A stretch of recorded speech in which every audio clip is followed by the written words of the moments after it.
What is up, everybody? Welcome back to another episode of Board Games Are For Everybody, where we are in a different location. My table is currently a little full of things, so I can't record on the table.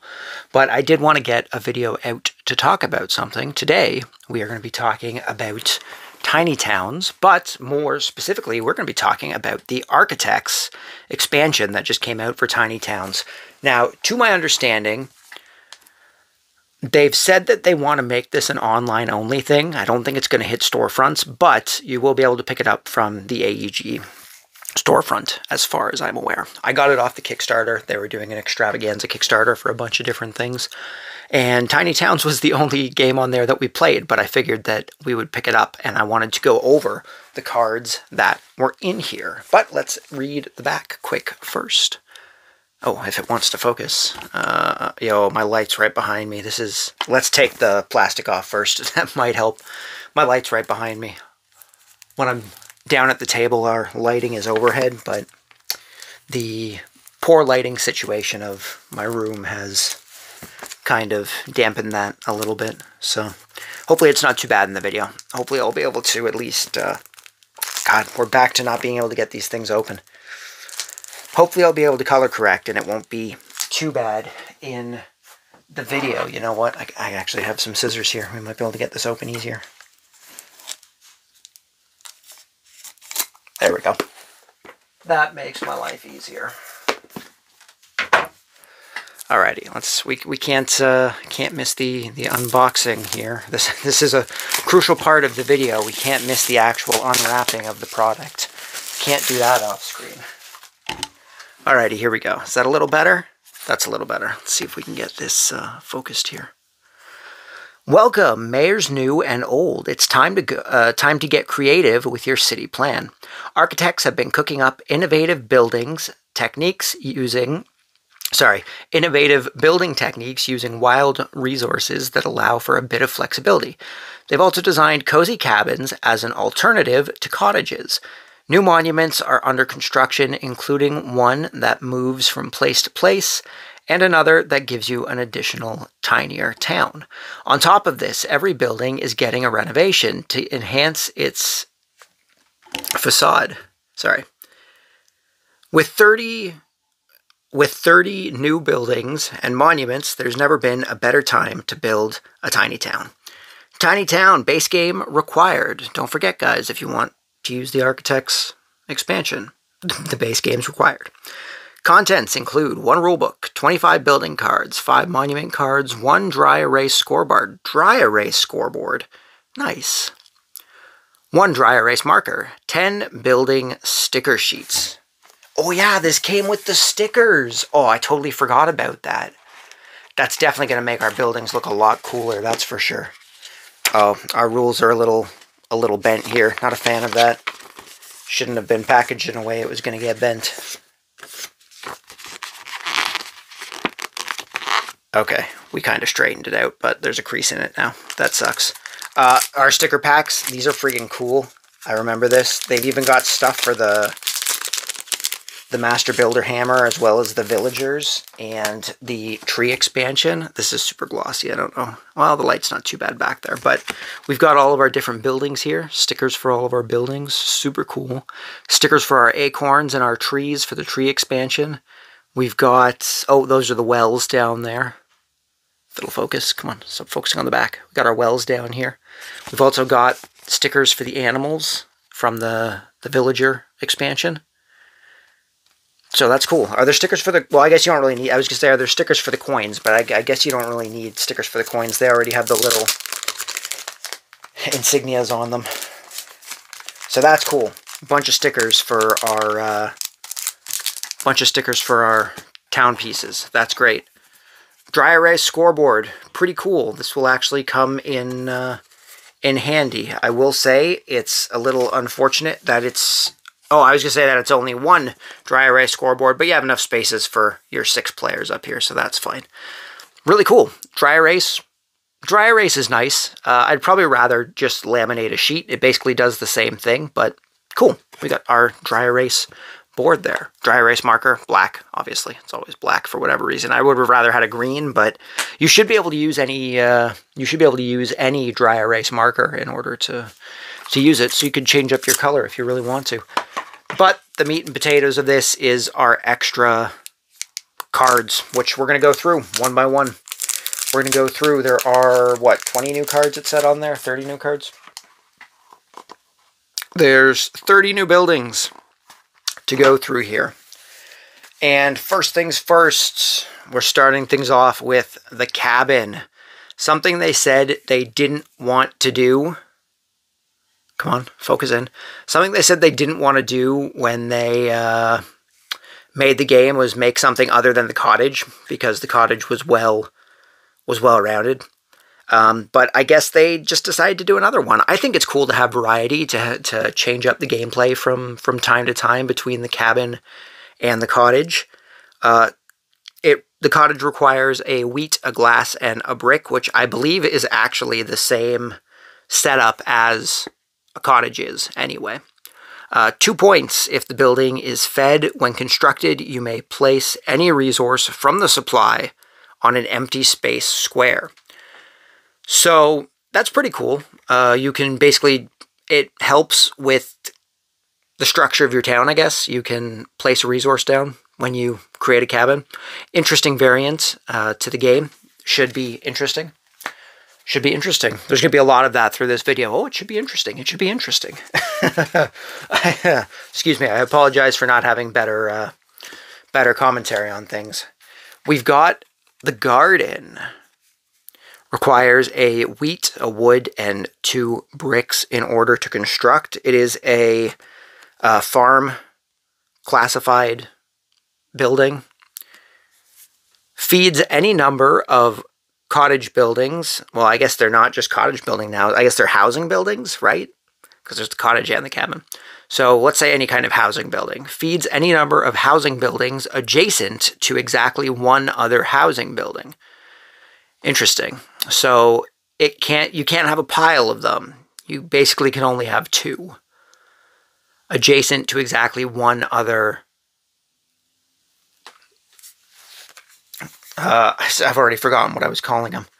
Lodging, I guess it would be a lodging.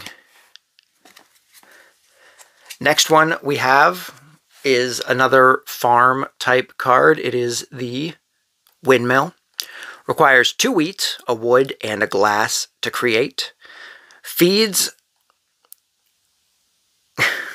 I'm already forgetting what I'm calling these things. Housed buildings, cabins, cottages, houses. Just call them houses, I guess.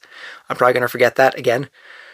Feeds house buildings in the 8 squares surrounding any number of interesting. Any number of, well, not necessarily a well. We usually end up with the well, but of our little gray circle piece there.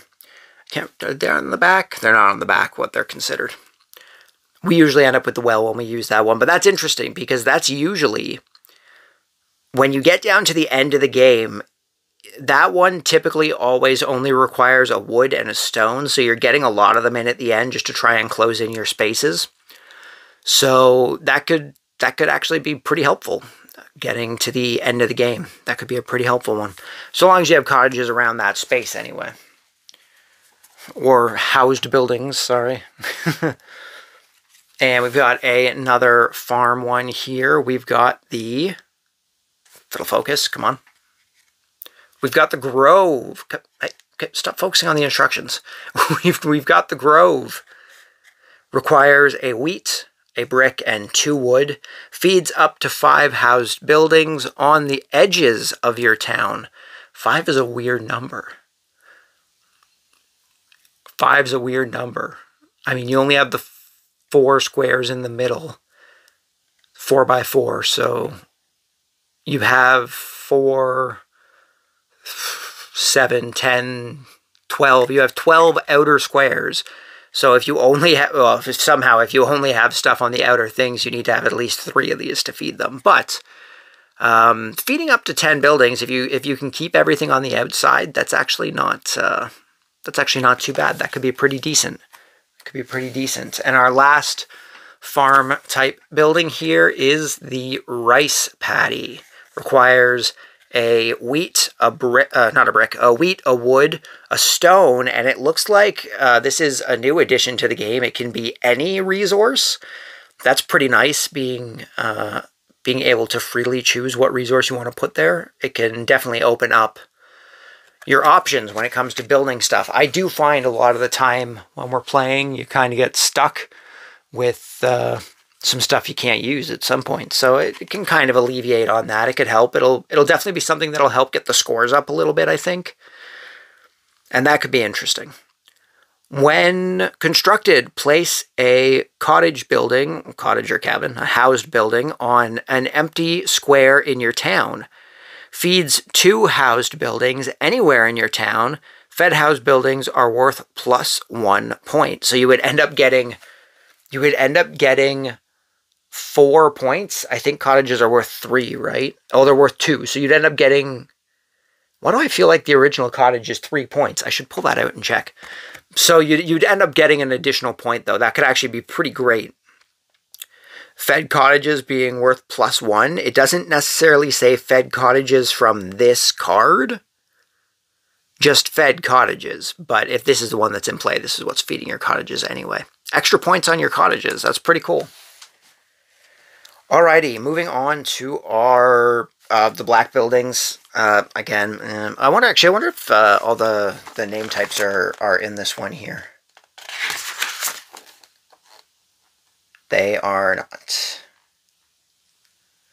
It just has everything labeled, but it doesn't have what they're actually called, which will be in the main rules.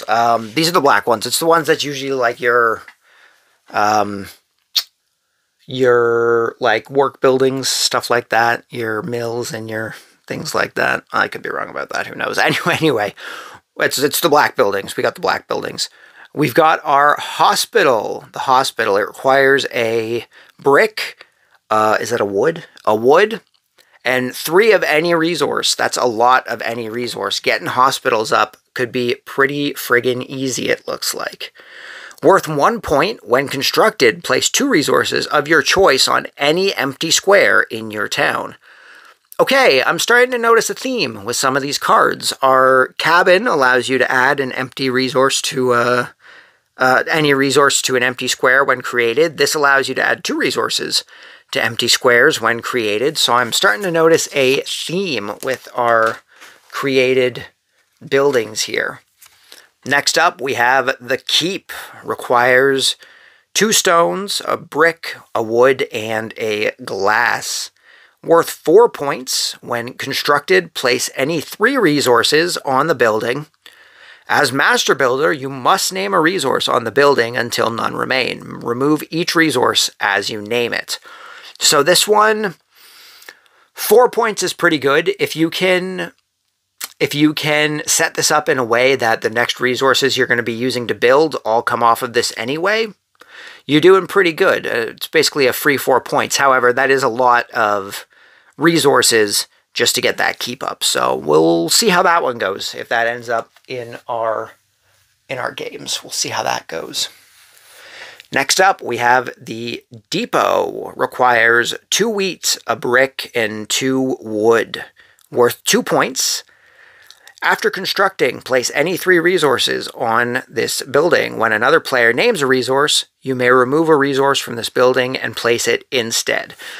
This actually sounds familiar to a card that's in the game already, although I wouldn't be able to cite which one it is. I could be wrong, but it sounds like a familiar power for some reason. So that one sounds familiar. It sounds familiar for some reason. I'll have to go through the cards, but that could be nice. It allows you to place a piece that you may not necessarily be able to get if your opponent is calling something else.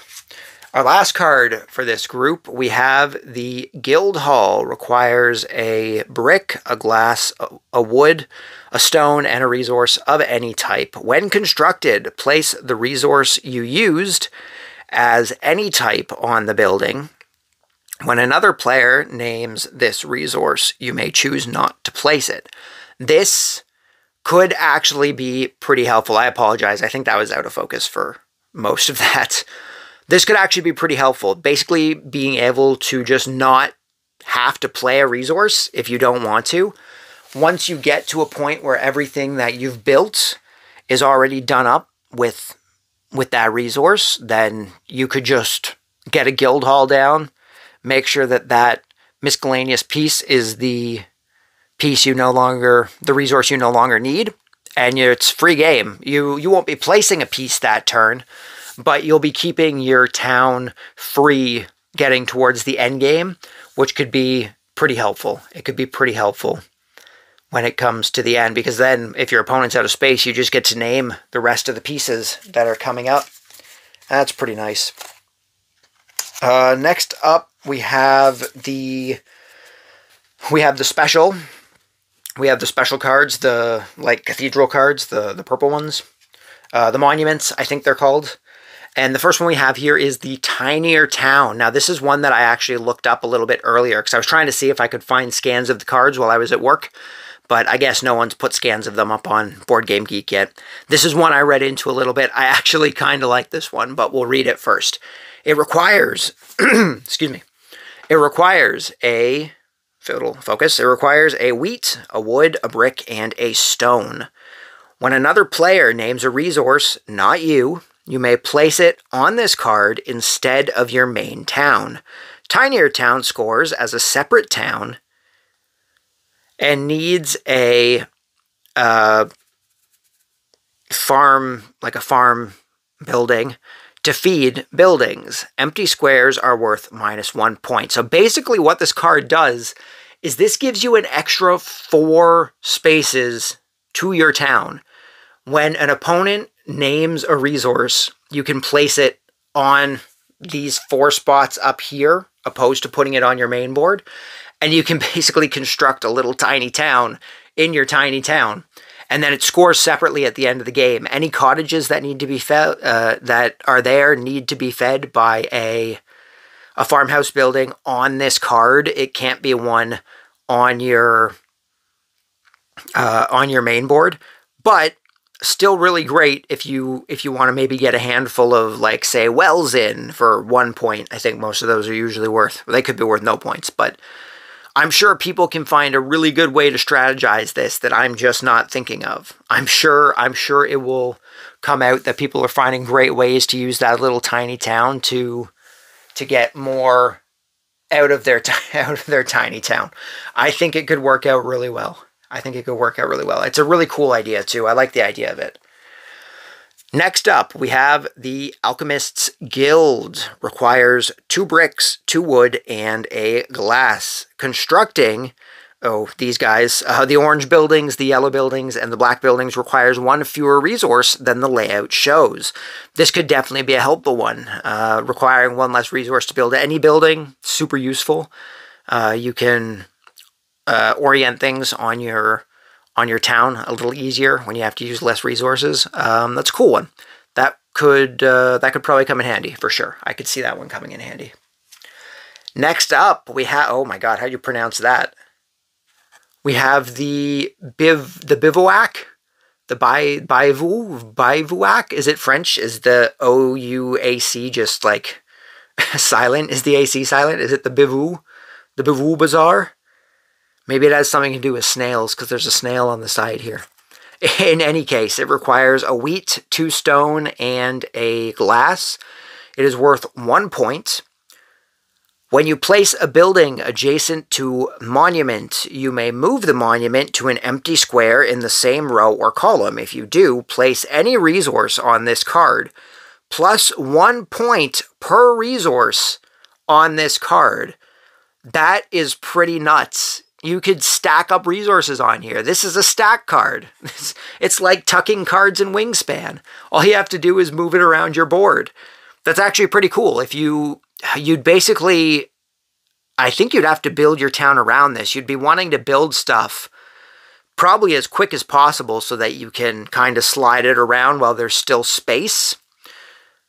But that's just how I would look at it. I'd be really interested in trying this one out. This is actually a really cool idea. I like that one. Next up, we have use my other hand here. I'm hitting my, there we go, hitting my tripod. We have the Bear Basilica.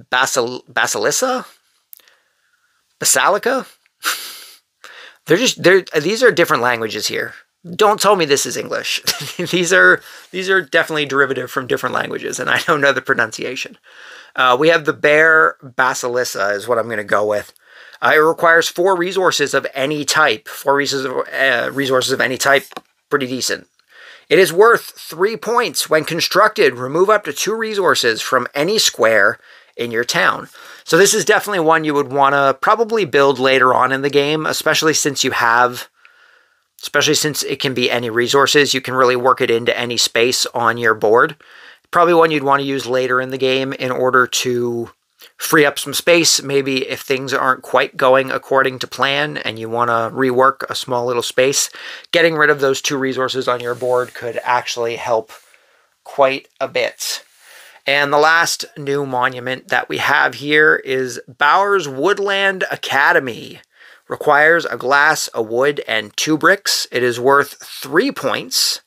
When constructed, duplicate any 2 buildings in your town, constructing the new buildings on any empty square. Okay. Also one you'd probably want to build a little later on, or maybe mid-game. Early game, it would probably go to waste unless you have a strategy of like trying to get a bunch of cottages in, a bunch of housed buildings in. In that case, I could see wanting to do it early, because then you're kind of progressing without having to use those 3 turns to get spots by. That could be an interesting one too, especially with depending which buildings are in play.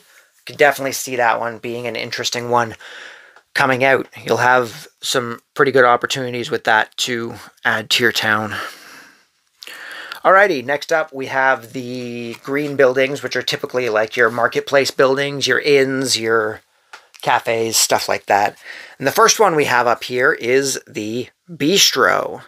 It requires 2 bricks and 1 glass. Points based on the number of other green buildings adjacent to fed house buildings. 1 point, or no, adjacent to 1 is 3 points, adjacent to 2 is 7 points, adjacent to 3 is 11 points, adjacent to 4 is 16 points, adjacent to 5 is 22 points. This is similar to this is similar to a card that's in the base game that is also a green one. I actually think it's the inn, except the inn is based on how many inns are in your tiny town. How many inns are in your tiny town? So it's kind of similar to that, except this one is adjacent to fed cottages, so there's a little more legwork to do going along with the bistro. Next up, we have the malt house, requiring 1 wood, a resource of any type, and a glass. Plus 2 points if adjacent to 1 or more farmland buildings. Plus 2 points if adjacent to 1 or more of the yellow buildings, which I don't remember which ones those ones are. So plus 2 points if adjacent to 1 or more, plus 2 points if adjacent to 1 or more. So you can get a total of 4 points for this one if you have it adjacent to a red and a yellow house building. You have a total of 4 points there. That's not too bad. Not too bad, the malt house. Having multiple of those in, if you set up your farmhouses and your yellow houses there, you can get a really good set of points for multiple malt houses. Next up, we have the townhouse, requiring 2 stones and a glass. Points are based on the green buildings in quadrants with at least 1 other green building. For 2, you get 6 points. For 3, you get 10 points. For 4, you get 15 points. For 5, you get 20 points. 22 points, sorry. And 4 is 15. I don't know why I said 5. I was just reading the last number there. And for 5, you get 22 points. Not too bad. Again, we're using that idea of getting multiple of the same one out, which this green building seems to do quite a bit. A lot of the cards do that.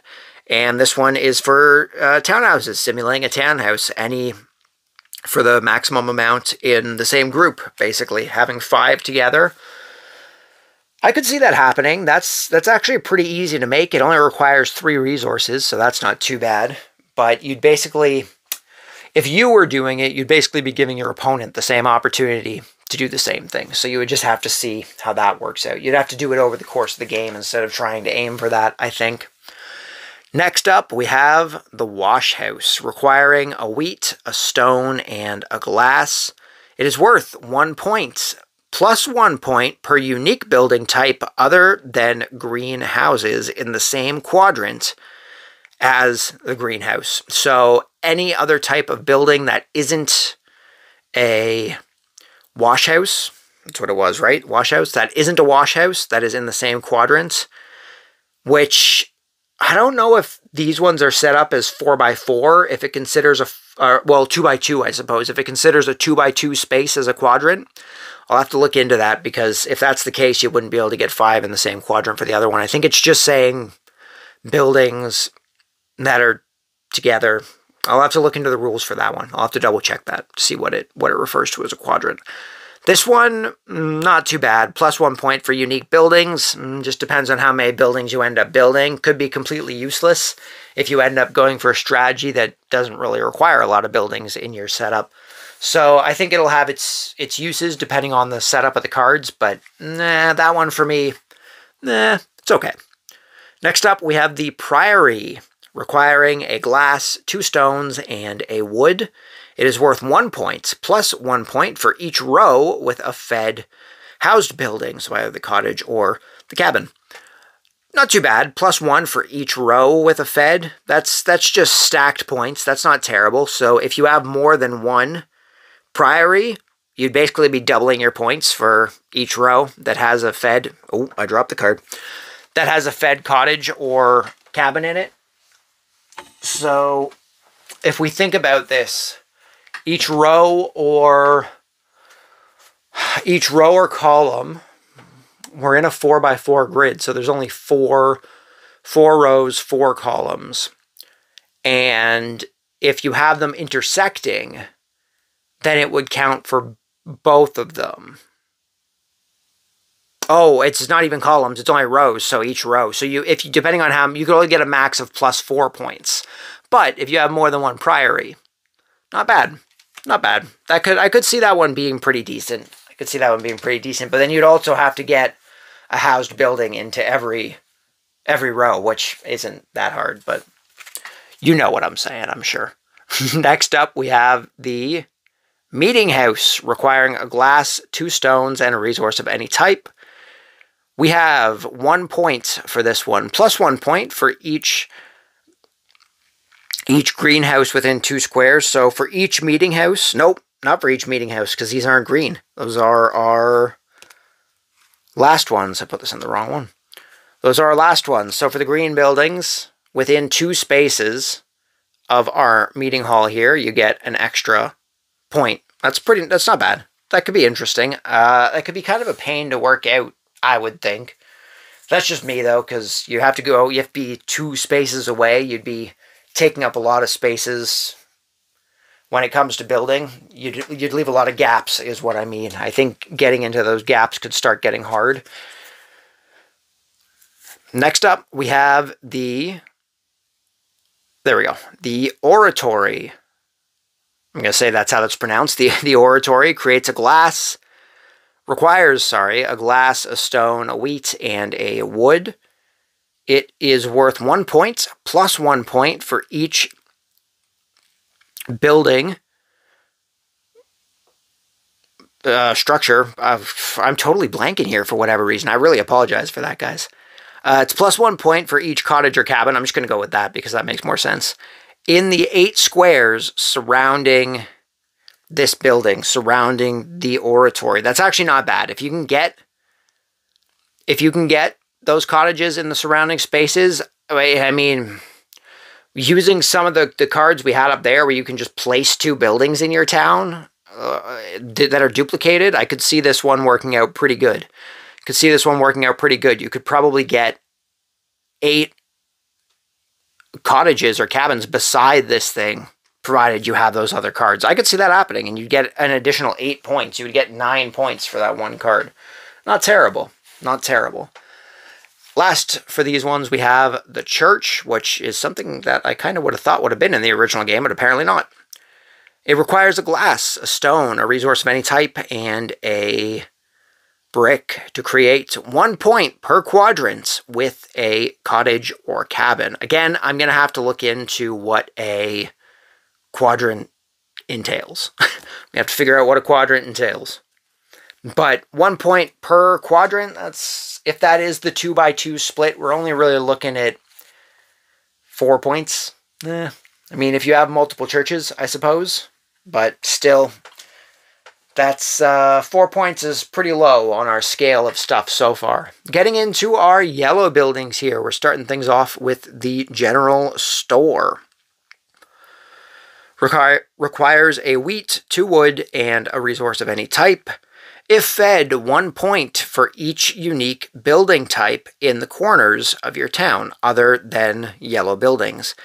If fed, that's interesting. I think this is the first time we've had a card that isn't a cottage that needs to be fed. I don't know if any of the ones in the original game have a requirement for needing to be fed outside of the cabin. Well, outside of the cottage, I should say. Or in this case, the cabin. So that's kind of interesting. That's an interesting idea, having something else that needs to be fed. That should add some variety, because now, really, it's not just the cabins and cottages that they're the only 2 things. We also throw the general store into that. It's just an additional card opposed to being one of the cabins or the cottages. So that's kind of cool. That's interesting. Now, 1 point for each unique building in the corners of your town. That's not terrible. You could get 4 points for that. But that's only if the building is fed. So you'd have to work around that. Next up, we have the barber shop. Requires a brick, 2 stone, and a resource of any type. +2 if adjacent to 1 or more cottage or cabins. +2 if adjacent to 1 or more of the black buildings. Another one that is just being adjacent to certain buildings. It's like the one that we read before there. Cool. Yeah, that's all right. It's a copy of another card that's in this set. That's a little disappointing, but this one here, the Malt House, is the one that it's similar to. And this one requires more resources to create, so why wouldn't I rather just have the Malt House over the barber shop? That's an interesting choice. That's an interesting choice. If you had both of them in the same game, that would certainly lead to some interest, I suppose. But nah, using the same pointing scheme for 2 cards in the same set and one requiring more resources to make, nah, I don't know how I feel about that. We'll have to see when we get it into a game. Next up, we have the bookstore. Requires a brick, 2 wood, and a resource of any type. 1 point, +1 point for each unique building type in the 4 center squares of your town. So this one, unlike the barber shop and the malt shop, this one is similar to the wash house here, except, well, no, not the wash house. Where was it? Maybe it was one of these guys. Well, it disappeared on me. It disappeared on me. It was one of the ones we were talking about before. It actually may have been further down in this pile. It was further down in this pile. It was the general store, except the general store is if it's fed. However, where this one is the corners, this one is the centers. Now, that's a little bit different. I can cut that one some slack in comparison to taking the Malt House thing, basically word for word, with the exception of the building type. This one, at least, it's kind of strategical. You're in different parts of the board. And I've always found that building in the center can be harder because once you build there, you're kind of maneuvering around that centerpiece. So that center one would actually probably be a lot harder than the other one would be. Next up, we have the Glazery. That definitely can't have been pronounced properly. There's another snail in here. Is there a snail theme going on? I should have been paying more attention to the other cards. There's another snail. There's another snail in this card. I feel like there's a snail theme going on here. Anyway, we have the Glazery, or is it? Well, it's not the Glacery. There's no glass required here. I'm going to go with Glazery. Requires a stone, 2 bricks, and a resource of any type, worth 1 point, +1 point per building of one type other than a yellow building in the same row or column, not both, as the Glacier. That one I also feel like was the same as another one that was in here, except now we're going columns and rows. That actually might be what I was talking about with the other one here, except it was only rows, not rows and columns. So that's a similar thing. Plus 1 building, plus 1 point, sorry, per building of one type other than the Glacier in the same row or column, but not both. So you can only get plus 1 point, basically. You can only get a max of 2 points for that one. So I don't know how I feel about that. Well, per building type, though. Per building of one type other than. Okay, so you can get a max of 3 on a row and 3 on the column. So I guess you get a max of 6 points if you can get 6 different buildings. That would be pretty hard, though, I would think. 6 different kind of buildings. You're basically building every other type of building that's in the game.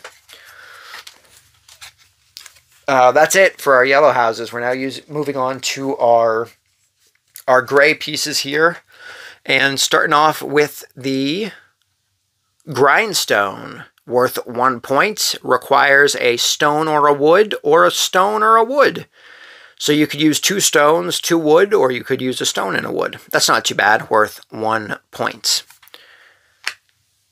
Next up, we have The Wall. Not The Wall by Pink Floyd, unfortunately, but The Wall. Requires a wood and a stone, 2 points if adjacent to an edge of your town. That's a cool idea. I actually kind of like that, the idea of fortifying your town. Now, I can only imagine putting walls on every piece on the outside of your town. What would that get you if you did that? We've got 4 by 4. So I think I calculated this already. We have 12 outside spaces, right? So you'd get 24 points if you managed to get a wall on every single thing of your, every single space of your outside, of the outside of your board. I'm sorry, I'm totally blanking. It's too late for me. Clearly I'm tired and just getting overexcited and rambling on. I apologize. Terrible video. Awful. Click off. Click off. That would be really cool. I actually kind of want to play a game like that now where I just completely surround the inner side of my town with walls. That would be hilarious. Next up, we have the Crypt. Requires a wood and a stone, 3 points if you have 2 gray buildings or fewer in your town. Otherwise, it's worth 1 point. So you can get 6 points if you only have 2 of these in your town. That's not terrible. But if you have more than that too, it drops down to only be worth 1 point per thing. So that kind of sucks. It kind of prevents you from trying to use all those end of the game turns to try and get gray buildings in. Sorry, I dropped another card. Just picking that up. And that's going to lead us to our last card, actually, which is the Atrium. There we go. The Atrium requires a wood and a stone. 1 point for each unique adjacent building type other than a gray building. So 1 point for each unique adjacent building. So you can get a max of 4 points on that one. So that's not terrible if you can get into the middle of your town. That's not awful. That could work out pretty well. I think my favorite one from these gray ones is definitely that wall. I'm definitely going to try and use this in a game. I want to surround my inner city, my inner 4 spaces, try and get a little tiny town. Oh, we have another tinier town. Imagine combining the wall with the tinier town. That would be incredible. That'd be funny. Actually, I wonder if that, I mean, I guess technically the tinier town, the wall would be considered to be on the edge of any of those 4 spaces. So you could get 2 points for having it on any of those 4 spaces. That's actually an interesting, we're strategizing already and we haven't even gotten into the game yet. Anyways, that's everything that came in our box here. I need to see if I have sleeves that I can put these in, and then I'm going to sort them into the main box, and I'm never going to open up this expansion box ever again. Ever again. But yeah, that is Tiny Towns, the Architects expansion. Hopefully you guys enjoyed the video. If you are a fan of Tiny Towns, let me know how you enjoy Tiny Towns. Let me know what you think of it. Or if you haven't played it, not that we really went over in the game in this video, but if seeing these cards and all these different ideas and stuff has intrigued you to look into the game yourself, let me know that down below as well. It's always interesting to see what kind of stuff people end up getting into based on what we talk about on the channel here. If you're over on Instagram, you can follow us at Board Games Are For Everybody over there. Typically, I just post videos or photos of games that we're playing, as well as stuff that I upload on here so that people know that uploads have occurred. I haven't been posting much lately. We haven't been playing a whole lot, but I am trying to get back into posting stuff. So if you're over on Instagram, give us a follow. If you're on, I think that's it actually. I was gonna say if you're on Board Game Arena, you could. I'm just Games Are For Everybody on Board Game Arena, but I haven't been on Board Game Arena much either. Anyways, but I'm rambling on now. It's too late. I need to go to bed. So thank you guys for stopping by. Hopefully you enjoyed this video. Hopefully I'll see you all next time. Until then, just remember that board games are for everybody. Until then, peace.